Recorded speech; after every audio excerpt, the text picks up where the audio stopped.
Welcome, everybody, to the 8th State of the West Symposium. My name is Bruce Kane, and I'm the faculty director for the Bill Lane Center for the American West. And I want to welcome you to this 2021 version of the State of the West. The State of the West is a program that we've run regularly for over a decade. Usually it's run in person, but like everything else now, we're virtual. Now, in the past, we've had discussions about healthcare policy, immigration law, Western water markets, energy infrastructure, and many other topics that are critical and distinctive in the American West. And today's program will continue these academic/public conversations, focus this time on the COVID-19 pandemic. We're pleased in these events to try to bring practitioners and scholars together to try to take stock of the economic and physical health of the Western region, especially in this period of unprecedented crises. Now, our first panel today will consist of the economic effects first of COVID. It will be chaired by John B. Taylor, the Mary and Robert Raymond Professor of Economics at Stanford, and the George P. Schultz Senior Fellow at the Hoover Institution. Professor Taylor will be joined by Matt Gress, who is Director of the Arizona Governor's Office of Strategic Planning and Budgeting, and Rick Hanushek, the Paul and Jean Hanna Senior Fellow in Education at the Hoover Institution. I want to thank Dan Kessler of the Hoover Institution and David Kennedy from the Bill Lane Center for organizing today's program and bringing together our roster of participants. And I'm certainly also grateful to the panelists and the chairs who took their time out of their schedules to join us today. We will be doing two more events, one in March and one in May. I'll say a little bit about that at the end. But in the meantime, I want to turn it over to John Taylor, who is the chair of our first panel. John? Thank you very much, Bruce, and thanks for putting this together. It's a great time, great topic to be delving into. I'm going to be joined by Rick Hanushek, who's the Paul and Jean Hanna Senior Fellow at the Hoover Institution. He's a leader in the economics of education, teacher quality, accountability, class size, you name it, and just finished a book, The Knowledge Capital of Nations, Education and Economics of Growth, which links education and growth. He's a graduate of the U.S. Air Force Academy and got his PhD at MIT. He's going to talk about economic impact of COVID on earnings and GDP. And then I'll just briefly mention Matt Gress, who's the director of the Arizona Governor's Office of Strategic Planning and Budget. Before that, he gave advice to the Arizona Corporation Commission and the Legislative Budget Committee. He's a graduate of the University of Oklahoma and got a master's degree from Syracuse, and he'll talk about GNP, law of job loss, federal actions, et cetera. So let me just begin myself with saying a little bit about the impact of COVID on the economy and job creation. I think maybe the place to begin is with what I have called the stampede out of Silicon Valley. It appears that there's a lot of tax regulation, economic burdens that firms are facing, but these have been made much worse by COVID. In fact, stampede may be a Western term itself, but I think it conveys movements from all these states that we're talking about, some in and some out. I also like to mention just briefly the impact on individuals and people. One of our colleagues, Terry Anderson, has written about the impact on Native Americans, which we frequently forget. In Wyoming, for example, Native Americans make up 22% of the COVID-19 cases, yet they're only 3% of the population. And some of the policy actions, which we need to look at more, is the impacts on individuals. But some of the Western states, I'm not sure about Arizona, but some of them are relaxing the stay-at-home orders and letting the casinos operate because otherwise people are in really a lot of trouble. So those are some of the policy things we'll be coming to with Rick and Matt. Let me say, in terms of firms moving, some of the most dynamic businesses in this country are moving. Hewlett-Packard Enterprise, founded by Bill Hewlett and David Packard in 1939, is moving its headquarters to Texas. Oracle, huge software company, is moving its headquarters from California to Texas. You may have heard of Elon Musk, who's moving his residence to Texas. The co-founder of Palantir, Joe Lonsdale, is moving his venture capital firm outside of California. And he even wrote an op-ed in the Wall Street Journal called California, Love It and Leave It. Facebook expects that half of its employees will be telecommuting. Now, of course, one explanation of this is different economic policy. We talk a lot about taxes in California. The top personal income tax rate's 13.3%. It gets as high as 8% for people between 45 and 57,000. In contrast, Texas has no personal income tax.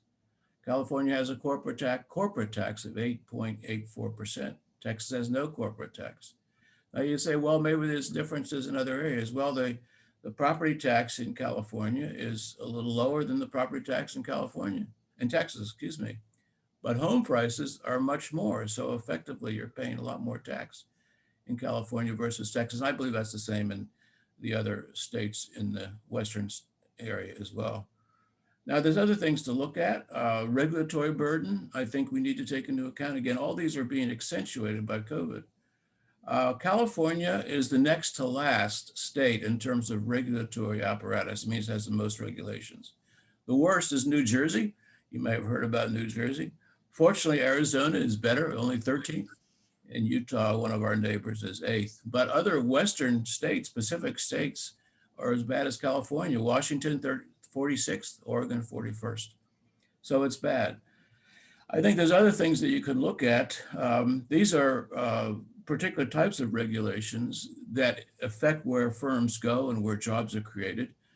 One thing that's very important for the Western states is land use regulations. They prevent housing construction, making housing more expensive.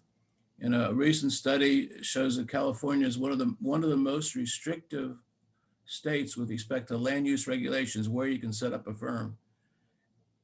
The same study finds that Texas has the lowest level of land use regulations. So it makes a big difference. Now, I think it's clear that COVID-19 has magnified the impact of this. The telecommunications revolution has made it easier to have video conferencing, just like we're having now. When Oracle moved, it stated that many of our employees can choose their office location as well as continue to work from home, part-time or all the time. So the question is whether, I think one question to address later in this panel is whether there'll be signs of policy changes.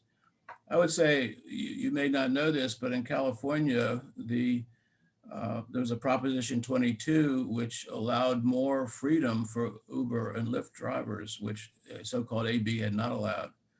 There was also a rejection of a property tax increase. These are by the voters. This was endorsed by the governor, but it was rejected, and the voters said, no, we don't want to have a property tax increase.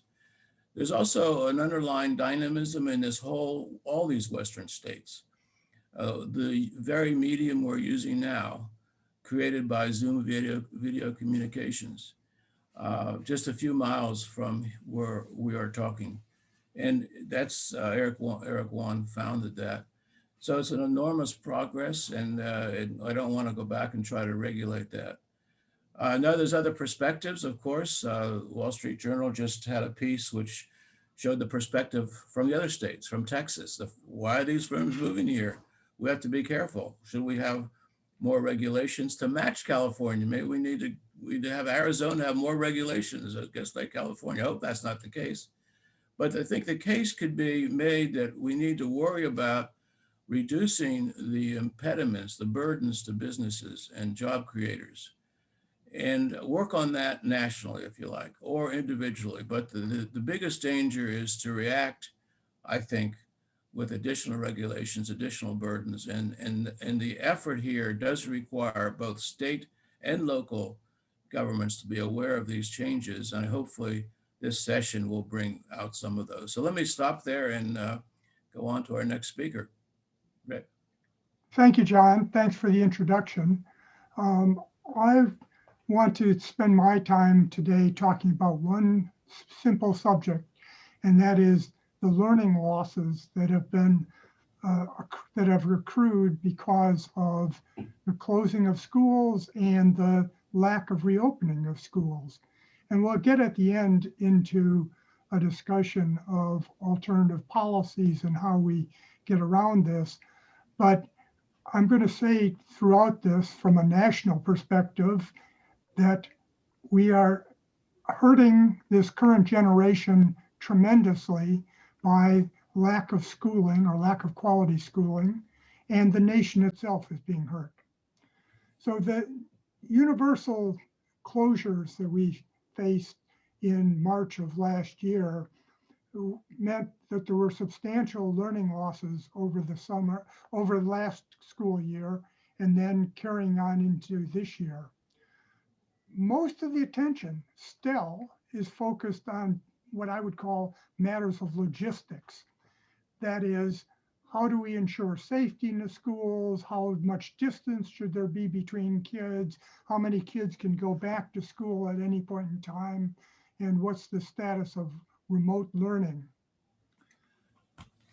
At the current time, because schools have not really reopened, at least as they were in 2019, we don't even know the full extent of harm, but I'm going to try to sketch out what is the economic cost of this. And the costs just continue to grow. And so that's the main message of this talk. Now, last August, along with a colleague, Ludger Wussmann, we produced a report for the OECD that tried to estimate the economic cost of learning losses. And this was a report in August of 2020. It turns out it was an extraordinarily optimistic report, and I'll show you why as we go on.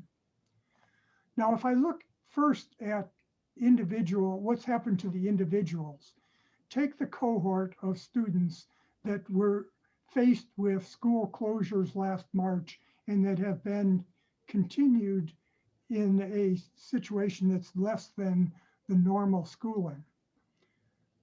It turns out that what people learn is an important determinant of their earnings in the future. And in fact, this is a graph that shows countries around the world, and the vertical axis is basically how much return is there for knowing more, for higher skills. And it turns out that the US is near the top of the range, that skills are rewarded more in the US than they are in most of the developed countries of the world. What that also means is that the lack of skills are punished more than in almost any other country of the world. And that's what we're seeing, is the lack of skills for this generation. Now in August, when we did our report, we tried to look at how much learning loss was there. That's the first column here. And I put it in terms of school year equivalents. It's really how much people know, as you would measure by common test scores or something. And our best estimate in August was that this generation that had been closed out of schools in March would lose 3% of their lifetime earnings if schools in September went back to the 2019 levels. But schools haven't gone back there. And in January of 2021, our estimates, still optimistic, are that the average student who is faced with K-12 education today is losing 6 to 9% of their lifetime earnings. 6 to 9%. Now that's not the only loss though. It turns out that if you look at growth rates of nations, you find there's a distinct relationship between growth rates and the knowledge of the society. Growth rates are what determine our future economic well-being. And so higher growth means that our country will be better off in the future. The US has been in about the middle in the past. But if we take the historical relationships and look at what the learning loss to this cohort of students mean, it's stunning. In August, where we thought the learning losses were about a third of a school year equivalent, we thought that average GDP across the remainder of the century would be 1.5% lower than would have been the case if we didn't have the pandemic.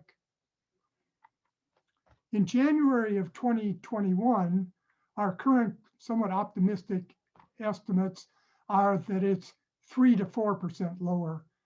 That is, GDP on average every year will be 3 to 4% lower than it would have been had we not had the pandemic. Now, if I just take the present value of that, what's the amount that you would put in the bank that's equivalent to this loss?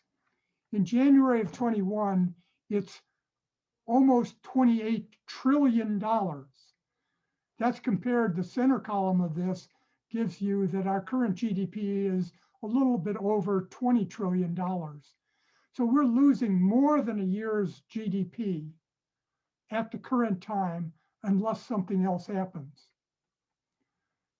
Now, the only way we can do this and make up for losses is to make the schools better. Just returning to 2019 will not erase the losses that have been suffered and have already accrued. Added on top of that, we're facing a tremendous loss of information because schools quit testing students basically, and we quit measuring what they know. So we're not really sure whether the losses are as low as I've given you. They could be, in fact, more, as some have estimated. Now, it's not inevitable that that's the case. We could think of ways of trying to improve our schools. Other countries have improved their schools, and that's what it takes to make up for those learning losses that we've seen. There are some specific options that I will leave you with in my time here that give you a sense of how we could come out of the pandemic better off. We have known for a long time that some teachers are just better than others.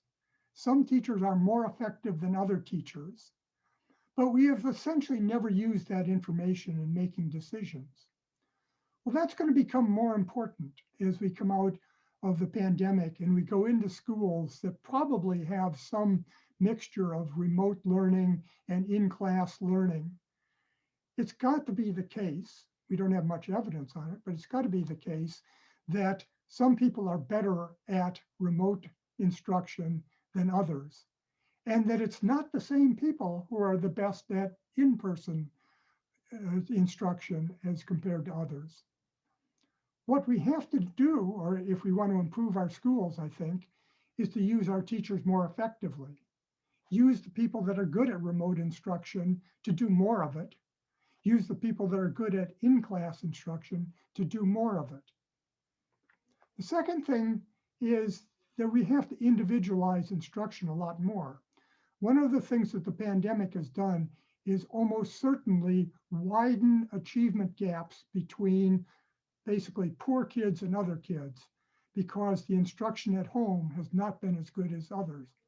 We have to take that into account when we run our schools. These are just suggestions of how we could actually get ahead of this pandemic problem. But if we don't, we're talking about $28 trillion or more of lost income. So the idea that the Chicago teachers have voted to strike rather than go back to in-class instruction, and that's the only discussion, is a big problem. We have to deal with the fact that there are huge losses being suffered by the next generation. And I'll stop there. Thank you very much, Rick. We'll go right to Matt. Matt? All right. Can you all see my screen in the presentation? So first of all, the stampede out of Silicon Valley, the Governor Ducey said in one of his State of the States that he wanted to thank Governor Jerry Brown as being his partner in job creation here in Arizona with the mass exodus of people and businesses fleeing, stampeding to destinations that are more conducive, business friendly, and supportive in that way. And that really does affect our revenues. As a state budget director, I'm always interested in how our economy is doing here in Arizona and certainly nationally. I think the year 2020 will be remembered and studied as a period in which the overall economy was both uniquely policy-driven, related to pandemic response policies, fiscal stimulus, monetary policy, and uniquely local, where you had divergent policy responses to the pandemic from state to state, giving you kind of a real-time analysis of how state-level public policy impacts economic performance. Now, on a national level, we've, as John mentioned, unprecedented swings in GDP. 31% drop in Q2 of calendar year 20, a 33% rise in calendar year Q3 of calendar year 20, and the overall monetary value of the economy is on track to be where it was in 2019. So basically a year's lost in terms of economic growth. And in terms of jobs, we saw this effect from the contraction and expansion and quite an upheaval in the economy. In just 1 month alone, between March 20 and April 20th, we lost nearly 21 million jobs. Now, for perspective, the jobs gain between the Great Recession of 2010 to February 2020 was about 22.7 million. So in just 1 month, nearly 98% of the job gains over the last decade gone. Now, we've recovered, certainly, but we're not anywhere near where we were pre-pandemic. The West, in comparison to the US as a whole in terms of job loss in April, which was the horrible month that affected the world, we did better. We lost fewer jobs on average compared to the US as a whole. On the left-hand side of this chart. On the right-hand side, this shows the job gap between the US and the Western states, the gap between now and February pre-pandemic levels. The gap is much shorter because we lost fewer jobs and we've been making up jobs since then. Looking at this chart, this gives you a 50-state comparison. You want to be on the left-hand side in terms of jobs lost. The farther left you are, the fewer jobs you lost. And the West, you can see most of the Western states have done quite well there, with notable exceptions of California, Washington State, and Nevada. In terms of pre- and post-pandemic job gaps across the nation, if you had 100% to the left, means you're right where you were in February before the onset of the COVID-19 pandemic. And most Western states did quite well there as well, beating the nation as a whole. Now, what kinds of jobs did we lose? And that's very of big interest to budget analysts because a job has taxes affiliated with it, and that results in revenue for many of the programs and initiatives such as remediation for learning following the COVID-19 pandemic that Rick captured. And you can see it's primarily focused in leisure and hospitality, 37% in the US, 40% in the West, slightly higher. And that does have a very significant impact. When we look at the Great Recession and the types of jobs we lost in the Great Recession, very different picture compared to the COVID-19 recession. In the Great Recession, 6% was attributed to leisure and hospitality, and the rest of the job losses were equally distributed among the industries. And that's important because you can see the different wages associated with the other industries and kind of this pinpoint focus in leisure and hospitality. Roughly half of the wage, the weekly wage, attributed to leisure and hospitality. And that has an impact on tax revenue because that segment of the workforce typically has a lower tax liability. And we think that that has a major impact on why our revenues have remained relatively resilient. Certainly, they are below what we expected. The left-hand chart shows the US average and the Western average of tax revenues year-over-year growth. In 21, we expected 4.4% growth nationwide, 5.3% in the West. The US as a whole is down nearly 2% in terms of their year-to-date revenues, and the West is up slightly by 0.4%. Arizona, we'd like to say, is contributing to that positive factor, 17.8% year-over-year growth in terms of revenues. And after you account for the tax deferral that occurred, it's about 13.8%. So we're doing quite well, and many of the states are doing quite well because of, I think there's a targeted, this is a pinpoint type of recession that's affecting a specific type of field. But we do have lower revenues, and a lot of states had to take budget cuts, and you heard in the headlines, massive amounts of budget cuts across the country. And this gives you a sense of some of the Western states and what budget cuts they did take to try to ameliorate the revenue losses of the recession. Western states took more budget actions on average than the US as a whole. Perhaps there's a painful memory of the Great Recession and how that really heavily affected the Western states in particular. Or perhaps there were massive amounts of federal stimulus that didn't have the types of constraints that the Great Recession had in terms of being able to move money around and reduce spending and replace it with federal dollars. But education, state employee actions, and reserve funds were the top three areas that the country as a whole and the Western regions took. And I'll talk about the reserve funds right now. We're better positioned. The West is better positioned from a reserve fund standpoint. You can see both the nominal value of all of the rainy day fund reserves in the country and of the West in particular. But what's even more important here is looking at the reserves as a share of expenditures, of spending. And the West is doing much better. We have higher reserves as a share of spending than the nation as a whole, 7.8% in 21 for the nation, 17.4%. So we have a lot of reserves, slightly declined because we did use it for responding to the COVID-19 pandemic, but we're in really good shape.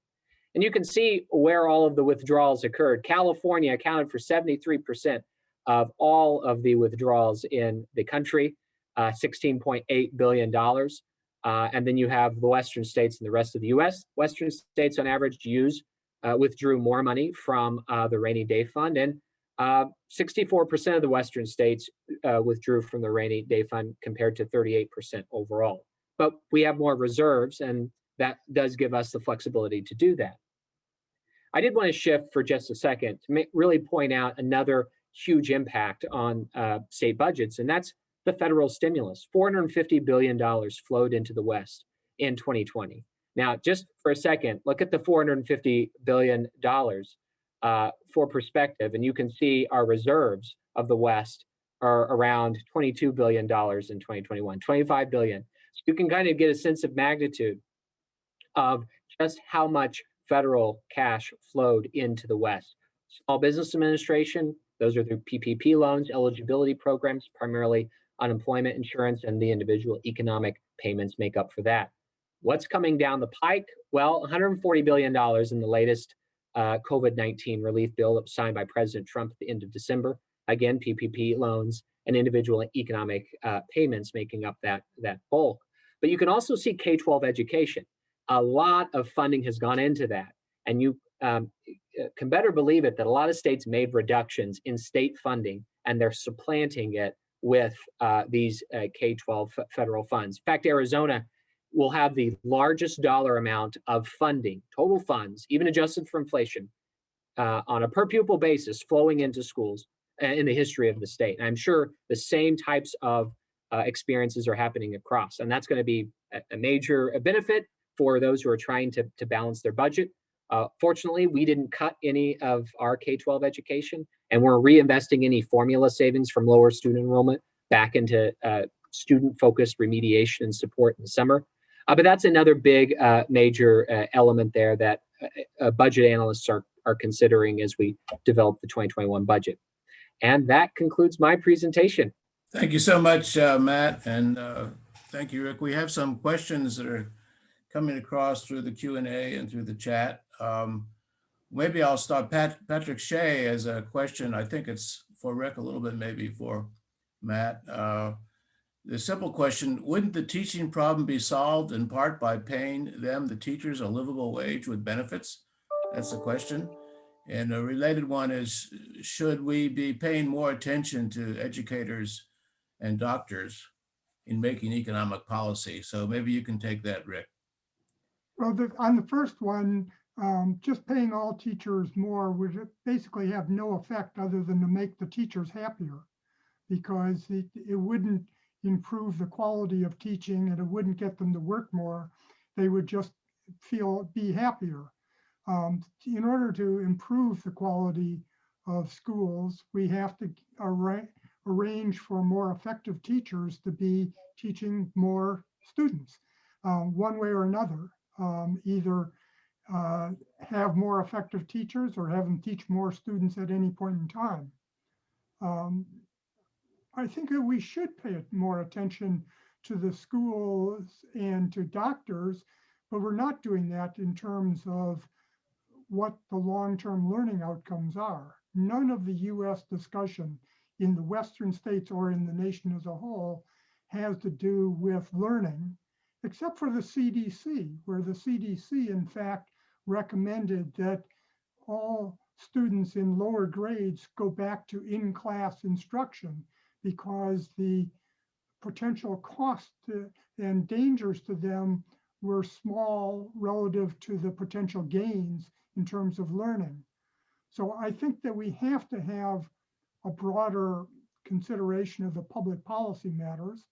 Doctors and teachers are not necessarily the best people to make those decisions. That's why we have political leaders that are going to take into account other considerations also. Thank you, Rick. So Matt, here's a question from Michael Goodman. It's about California, but I think it's a state question.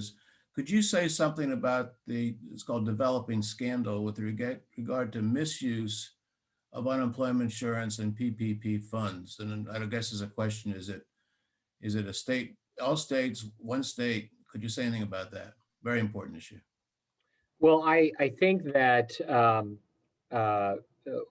as it relates to UI claims, there's been widespread, massive fraud, fraudulent claims coming in, and Arizona has taken a really proactive approach to stop that from happening. We instituted a private security firm, ID.me, to help continue to do like two-factor authentication, but it's a really big problem.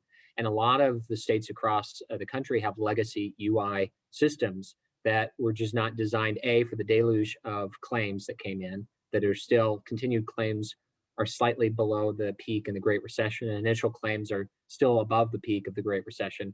But there are security challenges, and the UI Trust Fund, no doubt, has been defrauded with fraudulent claims. And then you're balancing those legitimate claims who need that lifeline of support and trying to minimize the amount of delay. But we've actually had fraudsters tweeting at us and then citing the media to whip up stories about how we're not getting benefits out fast enough. And we're trying to balance the security, and we had like 62,000 hits from a foreign country. And like, well, they obviously aren't trying to do that, but we were able to source that. PPP, again,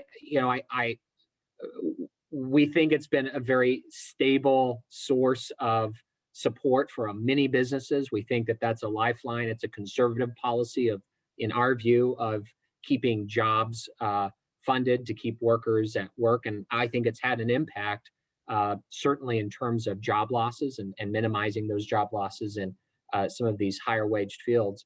But I do think that there are some states that are running amok. I think I've heard Maine wants to establish a special tax for PPP loans, and I just don't think that that's the right policy to go down the road on it. But I think when you roll out trillions of dollars in a matter of months, you're going to run into some of those pitfalls, I think.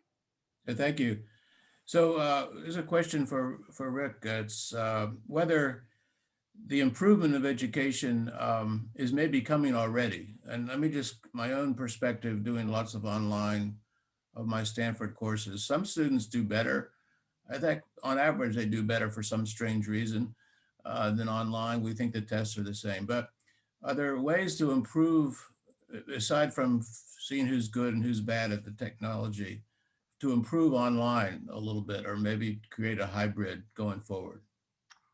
John, I think you're absolutely correct that some people are really doing better, even with closed schools, the combination of parents and their own motivation. But one of the things that's doing is leading to very large achievement gaps between some kids that are thriving and some kids that are just getting nothing. It's like they're not doing any schooling at all. I think that what we know is that schools will never work effectively without teachers. The teachers are very important to help students and motivate them, correct where they're going wrong, give them some focus and so forth. But it's also true that some of the technology that you and I see here in Silicon Valley is really quite dramatic. And it's trying to find a mix of the technology and the teachers and to get it used where it's effective. Now, one of the things just that I think we're finding out is that some people like you might be very effective with online instruction and the way it goes, but other people like me may be find it very awkward. And we don't have good systems now to arrange for you to use the technology that helps support you and to encourage you to do that, but allow me to do what I'm most effective at. And that's where I think that the big problem is with Silicon Valley technology. It hasn't worried enough about the incentives to individuals to use it appropriately where it's best used. Yeah, thank you. So one question I think is more directed to my presentation, that is whether these forces are more longer term. I mentioned Facebook wants to have half employees working online, and how much is it short term? I think clearly some of it is short term and will be returning to normal, but I see some more permanent effects, and I'm thinking about how that's going to work. Education is one. So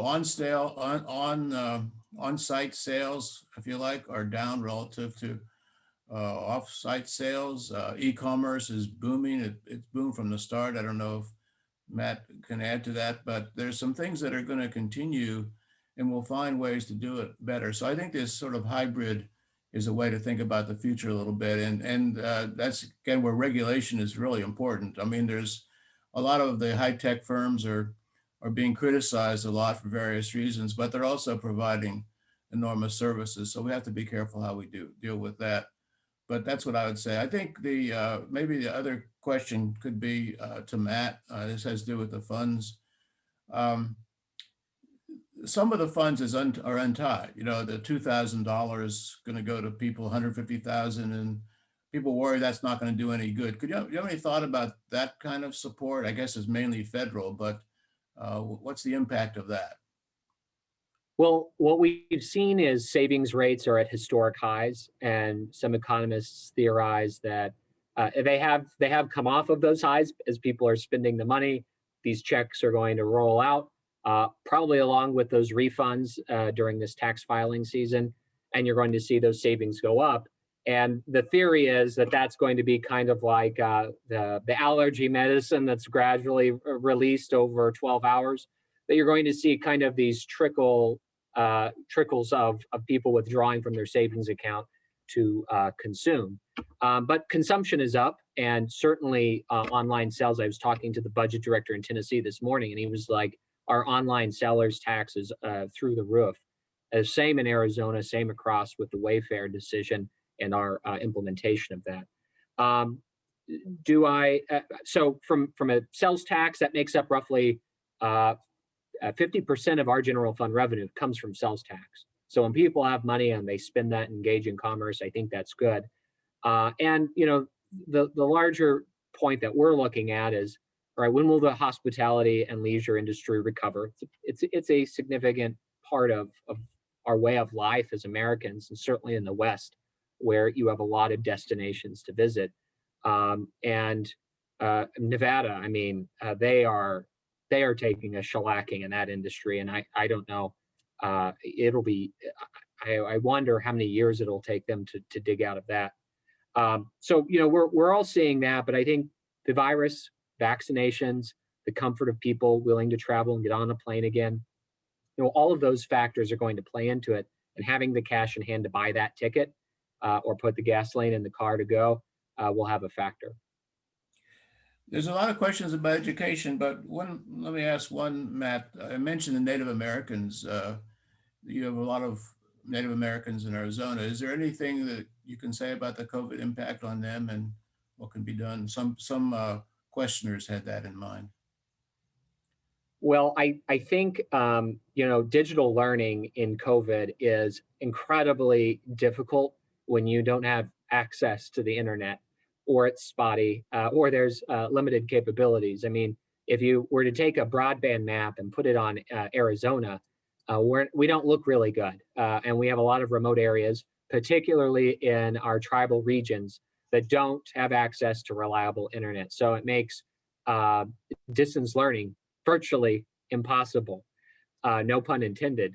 But what I would say is, you know, we're looking at the governor's investment. I know the Navajo Nation in particular, we're working on investments of putting in broadband using federal monies to install broadband. Many other states are doing that to kind of catch up on the digital divide that will not only have a good impact on local schools, K-12, but your community colleges, higher ed. We're looking at putting into statute many of our executive orders related to telehealth, telemedicine, and broadband is going to be really, really important in our tribal,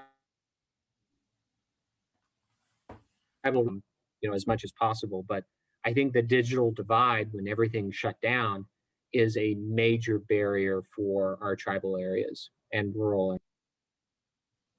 So, Rick, maybe this is the last question we have time for, but a lot of questions on education. I think one is whether you're seeing differences for private schools or charter schools. Is it something that there's more flexibility there? Could you add something about that? Well, I think there's been a lot of variation, but some of the charter schools and private schools have shown that they're more nimble and able to adjust better to the COVID situation. And some of these have stayed open throughout pretty much, whereas the public schools, half of the students in the nation are fully remote at the current time. And that is really causing problems. So it's not entirely split by charters or choice schools in the traditional public schools, because there have been also a few public schools that have been very nimble. But in general, the average is not very nimble across the whole nation. Yeah. Okay, thank you so much. I think I'm going to turn it back to Bruce, and thanks very much to Matt and Rick. It's a terrific education to many different topics, so thank you so much.